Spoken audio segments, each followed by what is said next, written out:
नाम आपदा है और मैंने एक मिडिल क्लास घराने में आंख खोली। बचपन से ही हमें किसी खास माली तंगी का सामना नहीं करना पड़ा।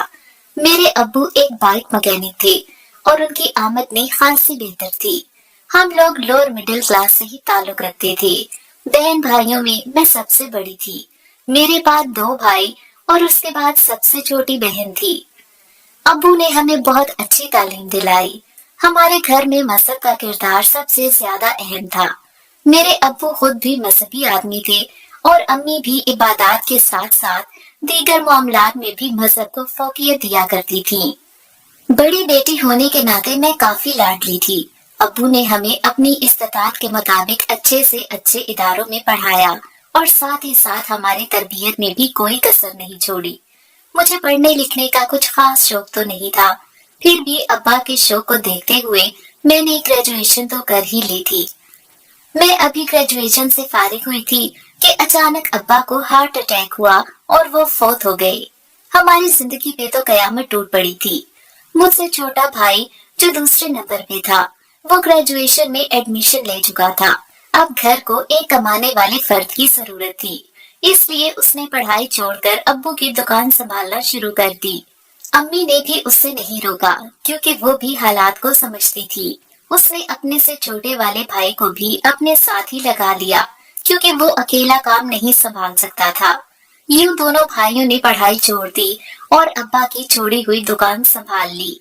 घर के हालात एकदम से बदल गए थे। मैं वैसे ही इस वक्त तक ग्रेजुएशन मुकम्मल कर चुकी थी और पढ़ाई छोड़े हुए मुझे चंद महीने हुए थे।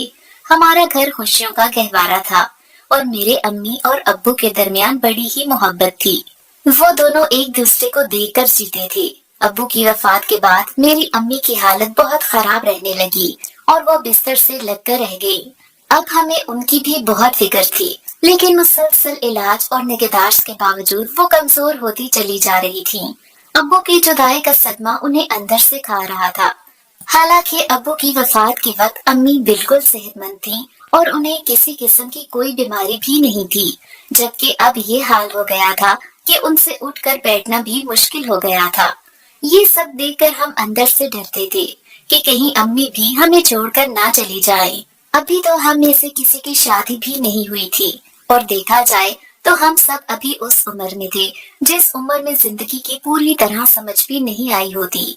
हम हर तरह से अम्मी का ख्याल रखने की कोशिश करते थे, लेकिन अम्मी की सेहत रोज बरोज गिरती जा रही थी। वो हर वक्त अब्बू को याद करके रोया करती थी। उन्होंने कई बार मुझसे कहा कि मैं तुम्हारी शादी करवाना चाहती हूँ, लेकिन अम्मी की ऐसी हालत में मेरी शादी कैसे हो सकती थी। मैंने तो हामी भर ली थी और अम्मी आने जाने वालों से ये बात भी किया करती थी कि मेरी बच्ची के लिए कोई रिश्ता ढूंढ दो। उन्होंने भाइयों से वादा भी ले लिया था कि मेरे बाद इन दोनों बहनों का ख्याल रखना। ये सब देख देख कर और सुनकर हमारा दिल होलता रहता था। अब्बू की जुदाई का सदमा वैसे ही बहुत बड़ा था, ऊपर से अम्मी की ये हालत हमें हर वक्त खौफ के आलम में मुब्तला रखती थी। भाइयों ने दुकान तो संभाल ली थी, लेकिन उनकी नातजुर्बाकारी के बायस दुकान से होने वाली आमदनी कुछ कम हो गई थी। इसलिए छोटे भाई ने किसी और दुकान पर मुलाजमत कर ली, लेकिन बड़ा भाई तो उसी दुकान को संभालने में मसरूफ रहा और आहिस्ता आहिस्ता दुकान वापस अपनी पहली हालत में जा रही थी। अम्मी का मुसलसल इलाज चल रहा था और हम दोनों बहनें दिन भर अम्मी का ख्याल रखती थीं। आखिर वो दिन भी आ ही गया जिसका हम सबको डर था। एक सुबह जब हम उठे तो अम्मी नहीं उठ पाई। वो नींद के आलम में ही अपने शौहर के पास चली गई थीं। माँ और बाप दोनों का इंतकाल 1 साल के अंदर अंदर हो गया था। ये हमारे लिए इतना बड़ा सदमा था कि जिससे संभल पाना बेहद मुश्किल था। हम सबका रो रो कर बुरा हाल था, लेकिन रोने से भला कब जानने वाले वापस आया करते हैं। अब हमें जिंदगी की गाड़ी खुद ही घसीटनी थी। अम्मी की वफात के कुछ दिन बाद ही जिंदगी मामूल पे आ गई, लेकिन अब हमारा घर जो फकत 1 साल पहले खुशियों का गहवारा हुआ करता था, वो अब अचानक से एक सुनसान कब्रिस्तान बन चुका था। हम लोग किसी मशीन की तरह जी रहे थे और एक दूसरे से हमारी बातें भी ना होने के बराबर रह गई थी। मैं सबसे बड़ी थी, लेकिन दरमियान वाले दोनों भाइयों ने ही सब कुछ संभाल रखा था और अब वही हमारे बड़े थे। अम्मी की वफात के तकरीबन 1 साल बाद مجھ سے چھوٹے بھائی نے مجھے شادی کا کہا تو میں نے بغیر کوئی بات کیے حامی بھر لی۔ میں جانتی تھی کہ یہ وقت تو آنا ہی ہے۔ خاندان کے دیگر لوگوں کی مدد سے میرے لیے رشتہ ڈھونڈنے کے عمل کا آغاز ہو گیا۔ جو چیزیں ایک ماں باپ اپنی بیٹی کے لیے ذہن میں رکھ سکتے ہیں وہ تو کبھی بھی نہیں ہو سکتا تھا۔ پھر بھی خاندان میں موجود چاچو، ماموں، خالہ اور پھوپھیاں یہی اب ہمارے بڑے تھے۔ میرے رشتے کو ڈھونڈنے میں بڑی جلد بازی کا مظاہرہ کیا گیا۔ 2 ہی مہینوں کے اندر خاندان کے بڑوں نے میرا رشتہ ایک جگہ پر فائنل کر دیا۔ مجھ سے چھوٹا بھائی اتنی جلدی رشتہ طے کرنے کے حق میں نہیں تھا، لیکن اس سے خاندان کے بڑوں سے ہمیشہ یہی سننے کو ملا کہ تم ابھی بچے ہو، ہم نے دنیا دیکھ رکھی ہے۔ اب ہمارے سر پہ ہمارے ماں باپ کا ہاتھ تو نہیں تھا، اس لیے ہم کسی کے ساتھ بحث بھی نہیں کر سکتے تھے۔ اگر ہم بحث کرتے یا وہ رشتہ قبول کرنے سے انکار کرتے تو پورے خاندان کے ساتھ ہمارا آنا جانا بند ہو جاتا۔ اب ہمارے گھر کو خاندان والے اپنی مرضی کے مطابق چلا رہے تھے، اس لیے مجبوراً میری شادی کی تیاریاں شروع ہو گئی۔ شادی کی تیاریاں بھی کیا ہونی تھی، امی ابو کی چھوڑی ہوئی جمع پونجی سے ہی میرے جہیز کی تیاریاں شروع کی گئیں۔ ابھی تو امی کا میرا شادی کرنے کا کوئی پروگرام نہیں تھا، اس لیے جہیز کی چیزیں نہ ہونے کے برابر ہی جمع کی گئی تھی۔ میرے بھائی نے ابو کی جمع پونجی کو اس کام میں لگانے کے ساتھ ساتھ کہیں سے قرض بھی اٹھایا اور یوں تقریباً 6 مہینے بعد میری شادی ہو گئی۔ میرے ہونے والے شوہر کا نام سجاد تھا۔ ان کے خاندان کے بارے میں میرے بھائی مکمل تحقیق نہیں کر سکے تھے۔ ویسے سننے میں آیا تھا کہ میرے شوہر کا رینٹ کار کا کام تھا اور وہ اپنی ذاتی چھوٹی سی کار اس کام کے لیے استعمال کرتے تھے اور ٹھیکے پہ دوسرے لوگوں کی گاڑیاں بھی رینٹ پہ دیا کرتے تھے۔ 2 یا 3 موٹر سائیکلیں بھی وہ رینٹ پہ چلایا کرتے تھے۔ میں بیاہ کر سجاد کے گھر آ گئی اور یہاں سے میری شادی شدہ زندگی کا آغاز ہوا۔ اگر چھوٹی موٹی کمیوں کو نظر انداز کر دیا جائے تو مجموعی طور پہ سجاد ایک اچھے شوہر تھے اور ان کا خاندان بھی ٹھیک ہی تھا۔ چھوٹی موٹی چک کلیش اور باتیں تو ہر خاندان میں ہی ہوا کرتی ہیں۔ البتہ مجھے یہاں پہ زیادہ پریشانیوں کا سامنا نہیں کرنا پڑا، یہاں تک کہ میری شادی کے تقریباً 4 مہینے گزرتے ہی میرے سسر نے ہمیں الگ ہونے کا بھی کہہ دیا۔ ان کا کہنا تھا کہ تمہارا اپنا ذاتی کام ہے، اس لیے الگ ہو جاؤ تاکہ تمہارے بھائیوں کی بھی شادیاں کی جا سکیں۔ سجاد کے 3 بھائی اور تھے، ان کا گھر اتنا بڑا نہیں تھا، اس لیے سسر نے انہیں الگ ہونے کا کہہ دیا اور یوں ہم وقتی طور پہ ایک کرائے کے مکان میں آ گئے۔ کچھ ہی دنوں میں سجاد کو شہر کے مضافاتی علاقے میں ایک چھوٹا سا مکان بڑے مناسب داموں میسر آ گیا اور انہوں نے وہ خرید لیا۔ اس وقت ہمارے مالی حالات کافی اچھے تھے۔ میری شادی کو 1 سال گزر چکا تھا جب میں امید سے ہوئی اور میرا پہلا بیٹا میری گود میں آیا۔ سجاد بہت خوش تھے۔ یہ الگ بات تھی کہ اب سجاد کا کام آہستہ آہستہ کم ہو رہا تھا۔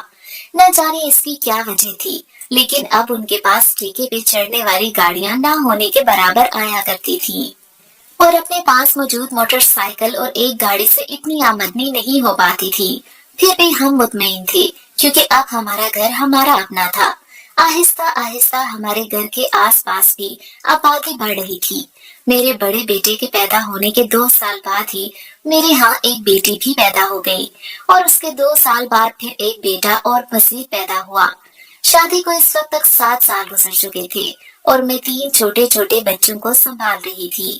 تیسرے بچے کی پیدائش کے بعد سجاد نے کہا کہ اب اتنے بچے کافی ہیں، اس لیے مناسب یہ ہے کہ ہم مزید فیملی کو نہ بڑھائیں۔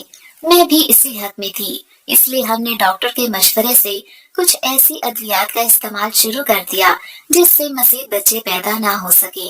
بچوں کے پیدا ہونے سے اخراجات بے حد بڑھ گئے تھے اور اب واضح طور پر محسوس ہونے لگا تھا کہ ہماری آمدن ہمارے اخراجات کو پورا کرنے کے لیے ناکافی ہے۔ ہم بڑے ہی مشکل سے کھینچ تان کر زندگی کا پہیہ چلا رہے تھے۔ سجاد مسلسل کوشش کر رہے تھے کہ کسی طرح سے ان کے پاس دوبارہ ٹھیکے پہ گاڑیاں آنا شروع ہو جائیں۔ اس مقصد کے لیے انہوں نے اپنا کمیشن بھی پہلے سے کم کر دیا تھا، جس سے وقتی طور پر کئی گاڑیاں آئیں۔ لیکن پھر نہ جانے کیا بات تھی کہ کچھ ہی عرصہ چلنے کے بعد وہ لوگ سجاد کے ساتھ سے الگ ہو جاتے تھے۔ اس کی واحد وجہ جو میں نے نوٹ کی تھی، مجھے لگتا تھا کہ سجاد کے اندر لالچ کافی زیادہ ہے اور وہ اپنے کسٹمرز کے ساتھ ठेके पे चलने वाली गाड़ियों के मालिकान के साथ भी मुसलसल इधर उधर के बहानों से तय करता रकम से ज्यादा रकम ले लेते थे। इससे वक्ती तौर पर तो उन्हें फायदा हो जाता था, लेकिन उनके साथ काम करने वाले या उनके पास आने वाले कस्टमर्स दोबारा उनके पास नहीं आते थे।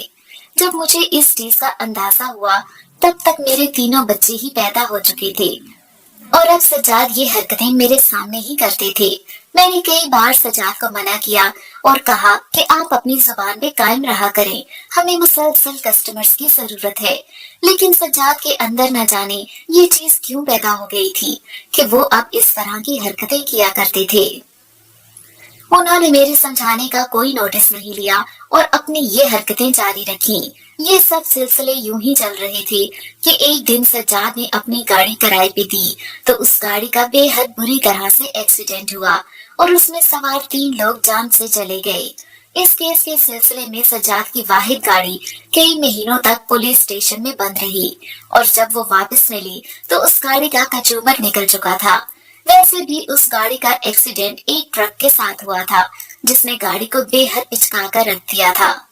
फिर इतने महीनों तक पुलिस स्टेशन में खुले आसमान के नीचे पड़ी रहने से गाड़ी के काफी हिस्से बोसीदा होकर गल गए थे और गाड़ी अब मुरम्मत के काबिल भी नहीं रही थी। यूं सज्जाद को अपनी वाहिद गाड़ी का नुकसान भी बर्दाश्त करना पड़ा और वो गाड़ी लाखों की होते हुए भी किलो के हिसाब से कबाड़ में बेचनी पड़ी। ये नुकसान हमारे लिए बहुत ही बड़ा नुकसान था। सज्जाद ने अपनी असली लापरवाहाना तबीयत की वजह से गाड़ी की इंश्योरेंस भी नहीं करवाई थी, इसलिए सारा नुकसान हमें अकेले ही बर्दाश्त करना था। अब सज्जाद के पास 5 मोटरसाइकिल्स थी जो किराए पे चला करती थी, लेकिन उनकी मदद से दुकान का किराया निकालना ही बड़ा मुश्किल था, तो उनसे घर का खर्चा कैसे चल सकता था। इसलिए सज्जाद ने वो दुकान खत्म कर दी और उन मोटरसाइकिल्स को औने पौने दामों बेचकर एक रिक्शा ले लिया और अब सज्जाद रिक्शा चला रहे थे। मैंने कई बार सज्जाद को कहा कि ये आपकी तबीयत की वजह से ऐसा नुकसान हुआ है, अगर आप ख्याल रखते और देखभाल कर काम करते तो ये सब ना होता। अब सज्जाद मेरी बातों पे चिढ़ने लगे थे और हमारे घर में झगड़े शुरू हो गए थे। अब तक हमने जैसे तैसे करके पूरे खानदान में अपनी सफेद पोशी का भरम बरकरार रखा था, लेकिन हालात अब सख्त से सख्त होते जा रहे थे। मेरे 2 बच्चे स्कूल में पढ़ रहे थे और तीसरा अभी गोद में था। खर्चे आसमान को छू रहे थे, जबकि आमदन ना होने के बराबर थी। कुछ अरसे तक सज्जाद ने रिक्शा चलाया और मोटरसाइकिल की फरोख्त से बचने वाली रकम से घर का खर्च भी चलता रहा, लेकिन ना तजुर्बाकारी की वजह से एक दिन सज्जाद का दीगर रिक्शे वालों के साथ झगड़ा हो गया। उससे दिल बर्दाश्ता होकर सज्जाद ने रिक्शा चलाना भी छोड़ दिया और वो रिक्शा भी यूं ही फरोख्त करना पड़ा। उसकी फरोख्त से हासिल होने वाली रकम से सज्जाद ने एक टूटी फूटी सी पुरानी मोटरसाइकिल खरीद ली। अब सज्जाद मुख्तलिफ जगहों पे जॉब्स के लिए अप्लाई कर रहे थे, लेकिन कहीं भी बात नहीं बन रही थी। आखिर तंग आकर उन्होंने एक छोटे से कारखाने में मुंशी की नौकरी हासिल कर ली। तनख्वाह तो बहुत कम थी, लेकिन घर का गुजारा तो चलाना ही था। अब कम अज कम लगी बंदी आमदन का एक सिलसिला शुरू हो गया था। मैंने सज्जाद से कई बार कहा कि मैं कहीं जॉब कर लेती हूँ, लेकिन सज्जाद को मेरा जॉब करना बिल्कुल पसंद नहीं था, इसलिए उसने हर बार ही इस बात की मुखालफत की और मुझे जॉब करने से रोके रखा। हालात बिगड़ते ही चले जा रहे थे और मुझे यूं लग रहा था कि बस कुछ अरसे तक हमें बच्चों को स्कूल से भी हटाना पड़ जाएगा। तभी सज्जाद का अपने कारखाने में भी झगड़ा हो गया। सज्जाद ने सारी जिंदगी अपना काम ही किया था, अब तक किसी के मातहत काम करने का मौका नहीं मिला था, इसलिए वो छोटी छोटी बातों पे गुस्से में आ जाते थे। यही सब वहाँ पे भी हुआ और सज्जाद की बदतमीजी करने पे कारखाने के मालिक ने न सिर्फ उन्हें कारखाने से बाहर निकाल दिया, बल्कि उन पे एक झूठा पुलिस केस भी बनवा दिया। माफी तलाफी करने तक हमारे घर की ऐसी तैसी हो चुकी थी और अब घर में खाने पीने के भी लाले पड़ गए थे। खाने पीने की कमी हुई तो बच्चों का स्कूल कैसे जारी रह सकता था, इसलिए मजबूरन बच्चों को स्कूल से उठाना पड़ा।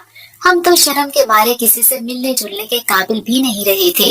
सज्जाद ने अपना मोटरसाइकिल बेचने की कोशिश की तो मैंने उससे रोक दिया, क्योंकि ये घर की वाहिद चीज ही बची थी जिससे कुछ कदरों कीमत थी, और अगर ये भी बिक जाती तो हासिल होने वाले पैसे चंद दिनों में ही खत्म हो जाते और उनसे कुछ भी नहीं किया जा सकता था। वैसे भी मोटरसाइकिल की फरोख्त से कुछ ज्यादा रकम हासिल नहीं होनी थी, इसलिए मेरे कहने और समझाने पे पहली बार सजाद ने मेरी बात मान ली।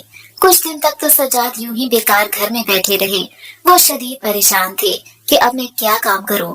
मुझे उन्हें कुछ कहने की जरूरत ही नहीं थी। घर में बस चंद दिन के लिए खाने पीने की चीजें मौजूद थीं। 3 छोटे छोटे मासूम बच्चे हमारी आंखों के सामने थे और हम जानते थे कि अगर कमाने का कुछ वसीला पैदा ना हुआ तो हम शर्मो हया के मारे किसी से मांग भी नहीं सकेंगे और हमें भूख सहना पड़ेगी। हम बड़े तो किसी न किसी तरह से भूख सह भी लेते, लेकिन अपने बच्चों का क्या करते? वो तो अभी बहुत छोटे और मासूम थे। उन्हें इल्म ही नहीं था कि घर के हालात कैसे हैं और क्या हो रहा है। सज्जाद तो मजदूरी करने पे भी तैयार थे, लेकिन उन्हें बस ये था कि अगर मैंने मजदूरी शुरू कर दी तो मुआशरे में रहा साहब भरम भी खत्म हो जाएगा। 2 दिन तक सज्जाद इन्हीं सोचों में डूबे रहे और मुझसे मशवरा भी लेते रहे। तमाम मुश्किलात और परेशानियों के बावजूद सज्जाद अब भी मुझे जॉब नहीं करने देना चाहते थे। वैसे भी अब मैं जॉब कैसे कर सकती थी? अब घर में 3 बच्चे भी मौजूद थे जिनकी उम्र में बहुत कम फर्क था। उन्हें संभालना एक अलग मसला था। सोच सोच के आखिर सजाद ने यही फैसला किया कि अब मैं मजदूरी करना शुरू कर देता हूँ। उन्होंने ये तजवीज रखी कि नजदीक छोटे शहर की सब्जी मंडी में जाकर मजदूरी करना शुरू करता हूँ। उम्मीद है वहाँ से कुछ न कुछ सबब बन जाएगा। यूं सजाद ने वहाँ उस छोटे से शहर की मंडी में जाकर मजदूरी करना शुरू कर दी। वो सुबह सवेरे 5 बजे घर से निकल जाते और दिन चढ़े वापस आते थे।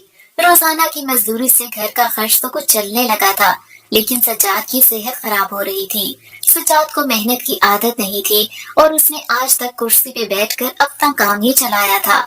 ऐसा शख्स जिसने सारी जिंदगी अपना कारोबार किया हो, उसे किसी के पास काम करना और फिर मजदूरी करना जाहिर सी बात है बहुत मुश्किल लगेगा। सज्जाद सब्जी मंडी में सब्जी की बोरियों को इधर से उधर उठाकर करने का काम करते थे, जिसे हम उर्फे आम में लोडिंग और अनलोडिंग का काम भी कह सकते हैं। कई कई घंटे ये मजदूरी करने के बाद सज्जाद को चंद 100 रुपए मिलते। घर की थोड़ी बहुत सब्जी भी इधर से आ ही जाती थी। अब मेरा बड़ा बेटा तकरीबन 7 बरस का था और वो घर को संभालने में और अपने बहन भाइयों को संभालने में मेरा साथ देता था। बच्चे बहुत हसास होते हैं और उन्हें किसी न किसी तरह से इल्म हो जाता है कि हमारे माँ बाप परेशान हैं। गो कि मेरा बेटा अभी इतना समझदार तो नहीं हुआ था कि वो हमारी मुश्किलात को समझ सकता, लेकिन फिर भी वो घर में रहते हुए अब काफी संजीदा हो गया था। मैं बच्चों की हालत को देखकर घुटती रहती थी कि मेरे बच्चों को क्या बनेगा। वो ना तो स्कूल में पढ़ रहे थे और ना ही हम उन्हें घर से बाहर जाने देते थे कि किसी तरह किसी बच्चे के मुंह से कोई बात निकल गई तो मोहल्ले वाले क्या सोचेंगे। जिस शहर में किसी इंसान ने अपना कारोबार किया हो, उस शहर का हर शख्स किसी न किसी तरह से उसके बारे में जानता है। यही सब चल रहा था, लेकिन मसला ये था कि अभी 2 बच्चे तो छोटे से थे। उनकी देखभाल में भी काफी खर्च होता था, जो कि मजदूरी से पूरा करना मुमकिन नहीं था।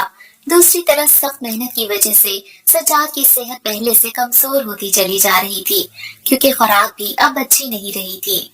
बच्चों का मुंह देखते हुए सज्जाद ने मजदूरी करना नहीं छोड़ी और अब वो अपनी तबीयत और फितरत पे जबर करते हुए मुसलसल 6 महीने से मजदूरी कर रहे थे। कभी एक दिन मजदूरी करते करते वो बहुत बीमार हो गए और उन्हें शदीद बुखार हो गया, जिसकी वजह से वो कई दिन मजदूरी पे नहीं जा सके। एक तरफ तो रोजाना की आमदन का सिलसिला बंद हुआ और दूसरी तरफ सज्जाद की दवाइयों की जरूरत भी पड़ी। मैंने पहली बार अपने भाइयों का रुख किया, लेकिन भाइयों के तो तेवर ही बदले हुए थे। इस अरसे में दोनों भाइयों की शादी हो चुकी थी। उन्होंने भी बेशुमार मजबूरियों का बहाना बनाते हुए मुझे चंद 1000 रुपए ही दिए, जिनसे कुछ दिन निकल गए और सज्जाद की दवाइयां भी आ गईं। मैं बहुत परेशान थी कि ये सिलसिला कब तक चलेगा। जब सज्जाद की तबीयत तकरीबन 15 दिन बाद संभली तो सज्जाद को अब यही फिक्र थी कि अब मैं क्या करूं। वो दोबारा मंडी गए, लेकिन मुसलसल गैर हाजिरी की वजह से उन्हें दोबारा वहां पे काम नहीं मिला।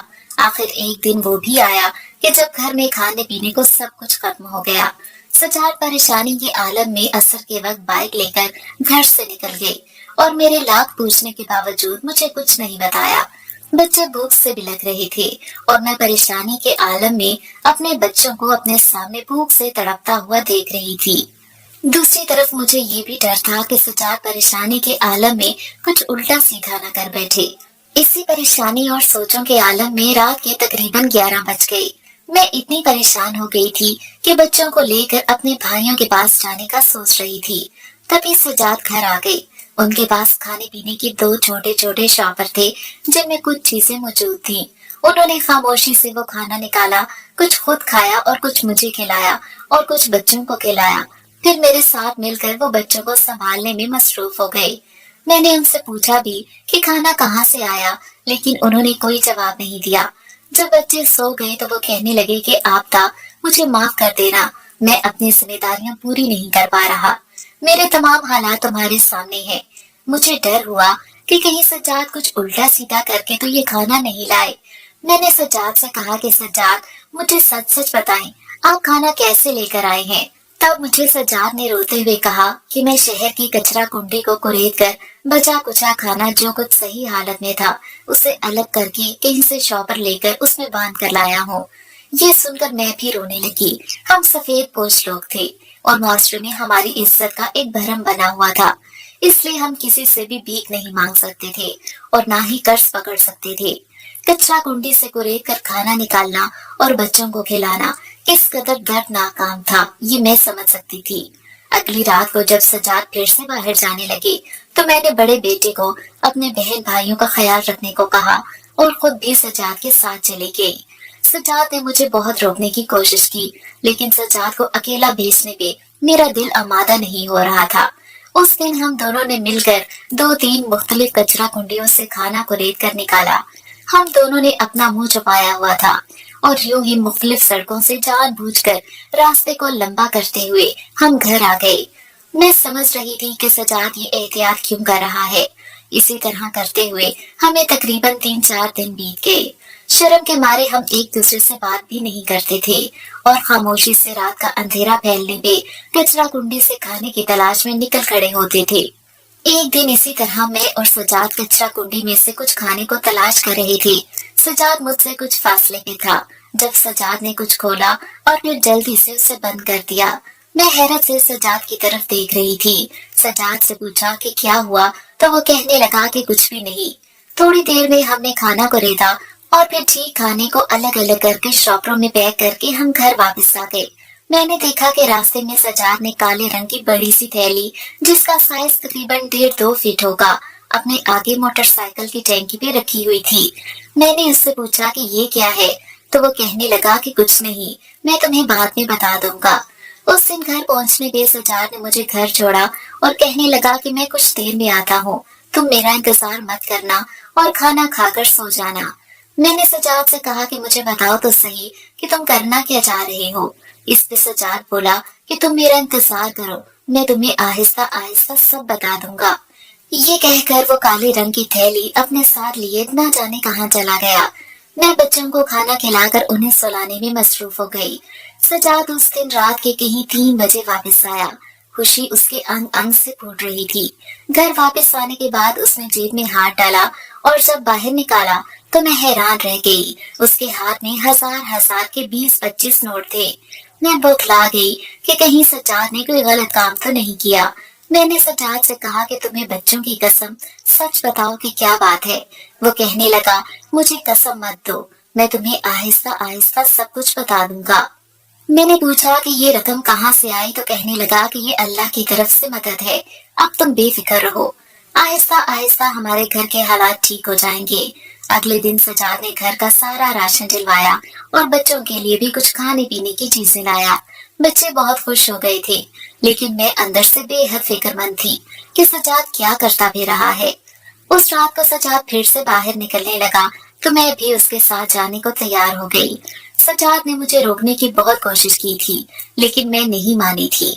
उस दिन सजाद खाना ढूंढने से ज्यादा कचरे को अजीब गरीब अंदाज से टटोल रहा था और थोड़ी थोड़ी देर बाद हर कचरा कुंडी को टटोलने के बाद मुझे लेकर किसी और कचरा कुंडी की जाने बढ़ जाता। मैंने उससे कई बार पूछा कि आखिर तुम्हें किस चीज की तलाश है, लेकिन उसने मुझे कोई जवाब नहीं दिया। मैंने सजाद से कहा कि सजाद, अब तो घर में खाने पीने को भी बहुत कुछ मौजूद है, तो फिर हम कचरा कुंडी में क्या करने आए हैं। वो कहने लगा कि तुम अपने काम से काम रखो और मेरी फिक्र मत करो। मैं तो अपनी तरफ से खाना ही ढूंढ रही थी, लेकिन मुझे सजाद इतना मौका ही नहीं दे रहा था। वो हर कचरा कुंडी के पास रुकता, 2-3 मिनट उसका जायजा लेता और फिर अगले कचरा कुंडी की तरफ बढ़ जाता था। इसी तरह हम मुख्तलिफ कचरा कुंडियों को टटोलते हुए जब हम चौथी पे पहुंचे तो सजाद ने जाने किस कोने से एक बड़ी सी थैली बरामद कर ली। हैरत की बात थी कि उस थैली का रंग भी स्याह था। उसने उसे खोलकर देखा, फिर बंद करके कहने लगा कि चलो। मैंने उससे कई बार पूछा कि आखिर इस थैली में क्या है जिसे तुमने ढूंढा है। कल भी तुमने एक थैली को ही इसी तरह से ढूंढकर अपने साथ रखा था। वो कहने लगा कि खुदा का वास्ता है, मुझसे कुछ मत पूछो। वक्त आने पे मैं तुम्हें सब कुछ बता दूंगा। उस दिन भी सजाद ने मुझे घर छोड़ा और वो थैली लिए कहीं चला गया। वापस आया तो फिर उसके हाथ में 20-25 हजार के नोट थे। मैं परेशान हो रही थी कि न जाने सजाद क्या करता फिर रहा है। मुझे पूरा यकीन था कि सज्जाद किसी गलत काम में मुलविस हो गया है, लेकिन मुझे तजस्सुस ये था कि आखिर उस काली थैली में ऐसा क्या होता है कि जिसके बदले सज्जाद को इतने पैसे मिलते हैं। अगले दिन सज्जाद ने मुझे साथ ले जाने से साफ इनकार कर दिया और कहने लगा कि तुम इंसान बन जाओ और मेरे काम में टांग मत अड़ाओ। मैं अकेला ये काम ज्यादा आसानी से कर सकता हूँ। मुझे शदीद हैरत और परेशानी थी कि आखिर सजाद किस काम की बात कर रहा है और उस काली थैली में ऐसा क्या होता है जिसके बारे में सजाद मुझे बताना ही नहीं चाह रहा। अब ये मामूल बन गया था। तकरीबन 15-20 दिन ऐसे ही गुजर गए और सजाद हर रोज ही हजारों रुपए घर ला रहा था। कहाँ हम 2 हफ्ते पहले खाने के एक लुकमे को भी तरस रहे थे और अब घर में तकरीबन 2 लाख रुपया इकट्ठा हो चुका था। मैंने सजाद से पूछने की बहुत कोशिश की, लेकिन उसने मुझे कुछ भी नहीं बताया। कुछ ही दिनों में सजाद ने दोबारा से अपनी ड्राइविंग का काम शुरू कर दिया और एक गाड़ी भी किस्तों पे खरीद ली। अपना काम शुरू करने के बावजूद सजाद अब भी रोज रात को बाहर चला जाता था और वापस आने पे उसके हाथ में 25-30 हजार रुपए हुआ करते थे। हमारे घर के हालात एकदम से बदल गए थे। मुझे तो वो पैसे इस्तेमाल करते हुए भी झिझक होती थी कि कहीं हराम के पैसे ना हो, लेकिन सजाद का कहना था कि ये हराम के पैसे नहीं है, तुम बेफिक्र होकर इस्तेमाल करो। जब मैंने उसके साथ इस मामले पे बहस करने की कोशिश की तो उसने हर बार मुझे चुप करवा दिया। आखिर वो मेरे सवालात पे चिढ़ने लगा और अब मेरे साथ बदतमीजी भी उतर आया था। अब जब भी मैं उससे इस बारे में सवाल करती तो वो गालियां देकर मुझे चुप करवा देता। 1.5 महीना गुजर चुका था और हम इस 1.5 महीने के अंदर अंदर लखपति हो गए थे। मुझे ये तजस्सुस था कि इस एक थैली के बदले में 25-30 हजार रुपए कौन दे सकता है। जाहिर सी बात है, कचरे में कोई इतनी कीमती चीज तो हो ही नहीं सकती कि जिसके बदले में कोई 25-30 हजार रुपए दे दे। लेकिन सज्जाद तो कसम खा चुका था कि वो मुझे कुछ नहीं बताएगा। 2 महीने गुजर गए और अब हमारे घर में पैसे की रेल बेल हो गई थी। तीसरा महीना शुरू हुआ तो सज्जाद की वही रूटीन थी। मैं अकेले में अल्लाह से दुआ मांगा करती थी कि या अल्लाह, मेरे घर पे हराम की आमदन न आए। मैं एक बड़े ही मजहबी घराने से ताल्लुक रखती थी और मेरे साथ जो कुछ हो रहा था वो मुझे किसी तरह से भी हजम नहीं हो रहा था। मैं एक बड़े ही मजहबी घराने से ताल्लुक रखती थी और मेरे साथ जो कुछ हो रहा था वो मुझे किसी तरह से भी हजम नहीं हो रहा था। हलाल आमदनी इस तरह से अचानक नहीं हुआ करती और हलाल आमदनी के जराए इस तरह से पोशीदा भी नहीं रखे जाते। अब 3 महीने होने वाले थे कि अचानक मेरा बड़ा बेटा शदीद बीमार हो गया। सजाद ने उसे शहर के बेहतरीन और महंगे तरीन हॉस्पिटल्स में चेक करवाया, लेकिन उसकी हालत बिगड़ती ही जा रही थी। हर किस्म के टेस्ट के बावजूद डॉक्टर्स को समझ नहीं आ रही थी कि आखिर अचानक से मेरे बच्चे को कौन सी बीमारी लाहक हो गई थी। मेरा बड़ा बेटा तकरीबन 15 दिन तक मुख्तलिफ हॉस्पिटल्स में एडमिट रहा और इन 15 दिनों में भी सजाद की यही रूटीन रही कि वो रात को हर रोज ही कहीं ना कहीं चला जाता था। मेरे बेटे की हालत बिगड़ती चली जा रही थी। आखिर 25वें दिन डॉक्टर्स ने मुकम्मल जवाब दे दिया। उनका कहना था कि मेरा बेटा चंद दिनों का मेहमान है और अब इसके लिए बस दुआ ही काम कर सकती है और उसे किसी भी किस्म की मेडिसिन से कोई फर्क नहीं पड़ रहा। डॉक्टर्स ने हमें कहा कि हम अपने बच्चे को घर ले जाएं और उसका ख्याल रखें। मेरी तो ये सुनकर दुनिया ही लुट गई। सजाद में भी एकदम सत्ताकारी हो चुका था। जब हम बच्चे को घर लाए तो मुझे अचानक ख्याल आया कि कहीं ये हराम आमदनी का वबाल तो नहीं। मैं आखिर एक माँ थी, बीवी होने के नाते कब तक बर्दाश्त कर सकती थी, ये ख्याल आते ही मैं जख्मी शेरनी की तरह सज्जाद की तरफ पलटी और उसका गिरबान पकड़कर कहने लगी कि मुझे सच सच बता दो, तुम ये पैसे कहाँ से लाते हो? तुम्हारी हराम कमाई का वबाल हम पर पड़ रहा है।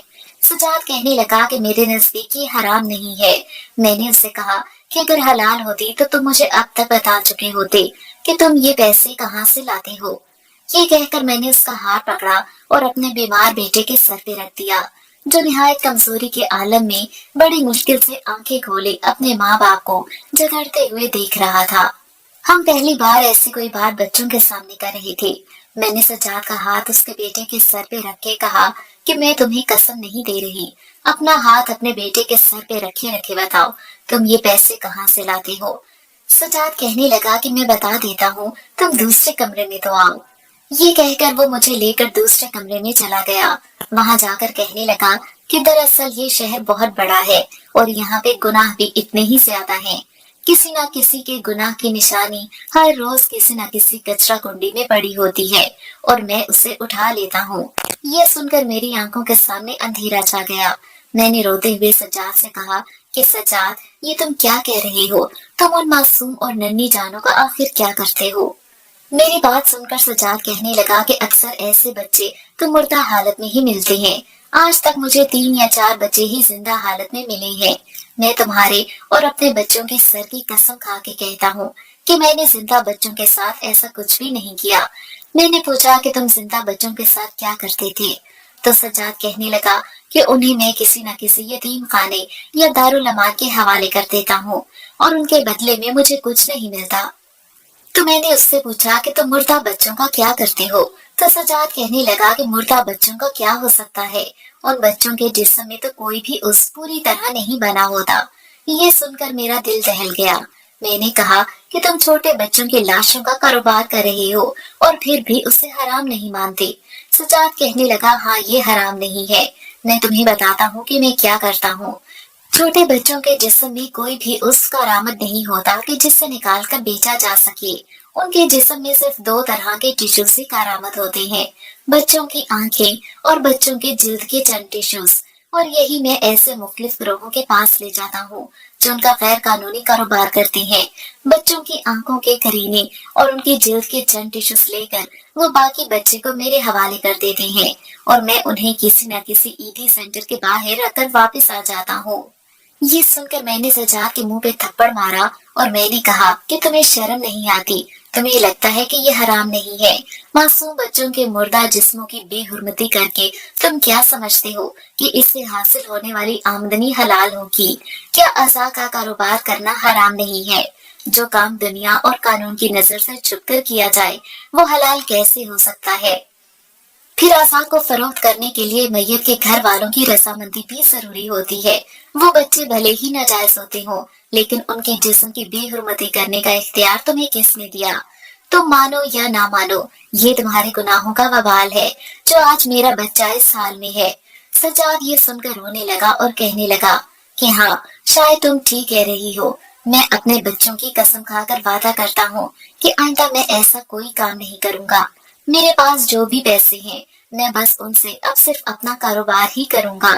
मैंने रोते हुए उससे कहा कि जो पैसे तुमने कमाए हैं वो भी तो हराम है। तुम हराम माल से कोई साफ सुथरा काम कैसे कर सकते हो? सज्जाद कहने लगा कि फिर मुझे बताओ कि मैं क्या करूं? अगर मैं इन सारे पैसे से जान छुड़वा भी लूं तब मेरे पास करने को क्या है? मैंने उससे कहा कि तुम अभी और इसी वक्त अपने पास मौजूद तमाम के तमाम पैसे निकालो और उन्हें आग लगा दो। मैं उन पैसों से तो किसी को सदका भी नहीं दे सकती। जो तुमने उन पैसों से गाड़ियां बनाई हैं, उन्हें भी फरोख्त करने की बजाय यूं ही किसी राह चलते के हवाले कर दो या जला डालो।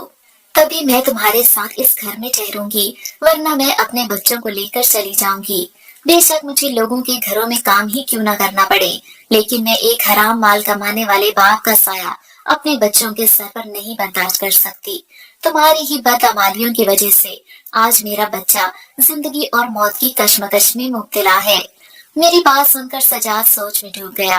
मैंने उसे झंझोड़ते हुए कहा कि ये सोचने का वक्त नहीं है। मैं अपना फैसला सुना चुकी हूँ, अब तुम मुझे अपना फैसला सुनाओ। मैं अपने बच्चों की खातिर तुमसे और पूरी दुनिया से लड़ने को तैयार हूँ। सज्जाद ने मेरी बात का कोई जवाब नहीं दिया। وہ مسلسل کسی سوچ میں ڈوبا ہوا تھا اور میں اس کے جواب کا انتظار کر رہی تھی۔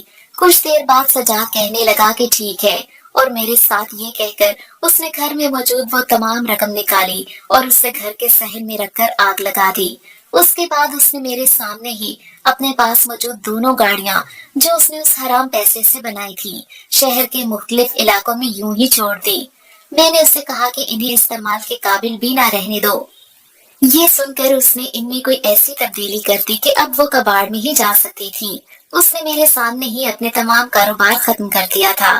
چند گھنٹوں بعد جب ہم گھر واپس آ گئے، سجاد مجھ سے کہنے لگا کہ اب مجھے بتاؤ ہمیں پیسے کہاں سے ملیں گے اور اپنے بچوں کو کیا کھلائیں گے۔ میں نے اسے کہا کہ اگر تم نے اللہ پہ یقین رکھ کر یہ کام کیا ہے تو اس کا صلہ ضرور ملے گا۔ اب ہم دن رات اپنے بچے کا خیال رکھ رہے تھے اور حیرت انگیز طور پر میرا بچہ جس کو ڈاکٹرز نے جواب دے دیا تھا وہ اب تیزی سے صحت یاب ہو رہا تھا۔ کچھ ہی دن میں سجاد کو ایک کمپنی سے کال آ گئی جہاں پہ اس نے تقریباً 1 سال پہلے اپلائی کیا تھا۔ اس کمپنی میں سجاد کو گاڑیوں کے شعبے میں ہی ایک اچھی نوکری کی آفر ہو گئی اور یوں ہمارے گھر کے حالات ہی بدل گئے۔ جیسے ہی سجاد نے یہ حلال کام شروع کیا تو میرا بیٹا کچھ ہی دنوں میں مکمل طور پر صحت یاب ہو گیا۔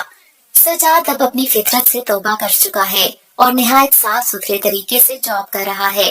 میرے بچے اب پھر سے اچھے اسکولوں میں پڑھ رہے ہیں۔ میں اللہ کا شکر ادا کرتی ہوں کہ جس نے میرے بچے کی جان ہماری بدعمالیوں کے سبب نہیں لی اور ہمیں سدھرنے کا ایک موقع دے دیا اور میرے شوہر کا دل پھیر دیا۔